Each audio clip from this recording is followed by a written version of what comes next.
तर या संदर्भातली आपण माहिती आणि तांत्रिक घडामोडी आपण जाणून घेणार आहोत एव्हिएशन एक्सपर्ट नितीन जाधव यांच्याकडून। नितीनजी, आपलं स्वागत आहे साम टीव्हीवर। हा सगळा प्रकार आज रायगडमध्ये घडलेला आहे आणि सुषमा अंधारे यांचं हेलिकॉप्टर लँड होण्यापूर्वीच हवेत घुटमळत होतं आणि ते क्रॅश झालं। अशा घटना नेमक्या कोणत्या कारणामुळे घडू शकतात? बघा, ह्याच्यामध्ये तुम्हाला मी सांगतो की एअरक्राफ्ट जे आपण फ्लाय करतोय आणि हेलिकॉप्टर ह्यामध्ये दोन ह्याच्यामध्ये जमीन आसमानाचा फरक आहे। हेलिकॉप्टर जे रन होतं ते वरती जो ब्लेड चालतो, जो विंग चालतो, त्याच्यावर ते वर खाली होत असतं आणि दिशा देत असते। शेफ्टीचे ते ब्लेड चालत असतं ते दिशा देतं।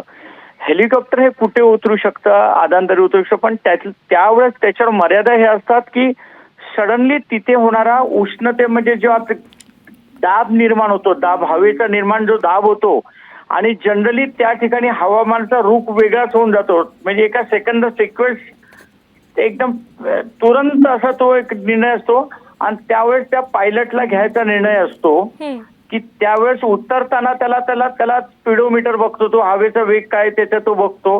अच्छा, हेलिकॉप्टरमध्ये वेगवेगळे प्रकार आहेत, twin engine, single engine. Twin इंजिनला तर सेफ असतं, सिंगल इंजिन फार डेंजरस असतं। म्हणजे एकदा का ते ब्लेड अनकंट्रोल झाला की तो दगड झाला। तो हेलिकॉप्टर म्हणजे एक दगड, चालता फिरता दगड सरळ खाली पडणार। आणि फ्लाईटमध्ये असतं, विमान असतं, ते आदंतरित तरंगत कुठे पण जाऊन तुम्ही सेफ लँडिंग करू शकता। तर ह्या ठिकाणी ऍक्च्युअली कारण काय झालं असेल, पायलट्सला ते माहिती असणार। बरोबर, म्हणजे विविध कारणं या संदर्भात असू शकतात। धन्यवाद आपल्या माहितीबद्दल आणि एकंदरीत विश्लेषणाबद्दल।